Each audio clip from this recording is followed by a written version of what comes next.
ജെയ്സന്റെ ഭാര്യയെ ആരോ കൊല്ലുന്നു. അതിൽ അയാളെ അറസ്റ്റ് ചെയ്യുന്നു. ജയിലിൽ കിടക്കവേ അവിടെ കുറ്റവാളികളുടെ കയ്യിൽ തന്റെ ഭാര്യയെ കൊന്നയാളുടെ കയ്യിലുണ്ടായിരുന്നത് പോലെയുള്ള ബ്രേസ്ലെറ്റ് ജെയ്സൺ കാണുന്നു. അയാളെ വാർഡൻ ഓഫീസിലേക്ക് എത്തിക്കുന്നു. എന്നിട്ട് അയാളോട് ഒരു കാർ റേസിംഗിൽ പങ്കെടുക്കുവാൻ ആവശ്യപ്പെടുന്നു. അവർ അത് ലൈവ് സ്ട്രീം ചെയ്ത് ക്യാഷ് ഉണ്ടാക്കുന്നു. റേസ് തുടങ്ങുന്നു. ഗ്രീൻ ലൈറ്റ് കത്തിയതും എല്ലാ കാറുകളും ചീറിപ്പായുന്നു. ജെയ്സൺ പെട്ടെന്ന് തന്നെ ഫസ്റ്റ് പൊസിഷൻ പിടിക്കുന്നു. ഈ സമയം വാർഡൻ റേസ് ട്രാക്കിലുള്ള ചില സിഗ്നലുകൾ ആക്ടിവേറ്റ് ചെയ്യുന്നു. ചില കാറുകൾ വാളിന്റെ ചിഹ്നത്തിൽ കയറുന്നു. അവരുടെ കാറിൽ ഗൺ ആക്ടിവേറ്റ് ആകുന്നു. അവർ മുൻപിലുള്ള കാറുകളെ അറ്റാക്ക് ചെയ്യുന്നു. മറ്റൊരു കാർ ഷീൽഡിന്റെ ചിഹ്നത്തിൽ കയറുന്നു. അവരുടെ കാറിൽ നിന്നും ഓയിലും ആണികളും വീഴുന്നു. അത് പുറകിൽ വരുന്ന കാറുകളെ പങ്ക്ചറാക്കുന്നു. അത് മറിയുന്നു. ഒരു മിസൈൽ വന്ന് അതിനെ തകർക്കുന്നു. വേറൊരു കാർ സ്കളിന്റെ ചിഹ്നത്തിൽ കയറുന്നു. മുൻപിലുള്ള ഒരു സ്റ്റീൽ സ്ട്രക്ചർ ഉയർന്നു. കാർ അതിൽ ഇടിച്ചു കയറുന്നു. ജെയ്സൺ വാളിന്റെ ചിഹ്നത്തിൽ കയറുന്നു. പക്ഷേ അവന്റെ ഗൺ വർക്കാകുന്നില്ല.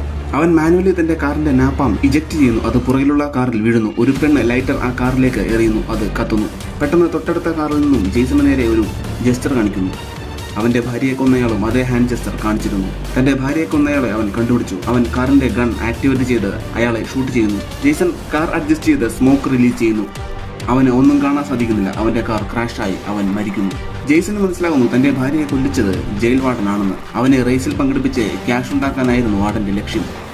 അടുത്ത റേസിൽ വാർഡൻ ഒരു കൂറ്റൻ ട്രക്ക് ഇറക്കുന്നു. അതിൽ നിന്നും റോക്കറ്റുകൾ വന്ന് കുറെ കാറുകളെ തകർത്ത് കളയുന്നു. അവസാനം 2 കാറുകൾ മാത്രം ബാക്കിയാകുന്നു. അവർ സ്കളിന്റെ സിംബൽ ആക്ടിവേറ്റ് ചെയ്യുന്നു. ആ മോൺസ്റ്റർ ട്രക്ക് അതിൽ ഇടിച്ച് തകർന്നു പോകുന്നു. അവസാന റേസിന് മുൻപ് ജെയ്സന്റെ കാറിൽ വാർഡൻ ബോംബ് എത്തിക്കുന്നു. ഫൈനൽ റേസിൽ 2 പേർ മാത്രമേ ഉണ്ടായിരുന്നുള്ളൂ. ജെയ്സന്റെ നേരെ മറ്റവൻ മിസൈൽ ലോഞ്ച് ചെയ്യുന്നു. ജെയ്സൺ മാറിക്കളയുന്നു. മിസൈൽ ജയിലിന്റെ മതിൽ തകർത്ത് കളയുന്നു. അവർ അതിൽ കൂടി രക്ഷപ്പെടുന്നു. വാർഡൻ ജെയ്സന്റെ കാറിലെ ബോംബ് ആക്ടിവേറ്റ് ചെയ്യുന്നു. പക്ഷെ ഒന്നും സംഭവിക്കുന്നില്ല. ബോംബ് നേരത്തെ തന്നെ ജെയ്സന്റെ മെക്കാനിക് മാറ്റിയിരുന്നു.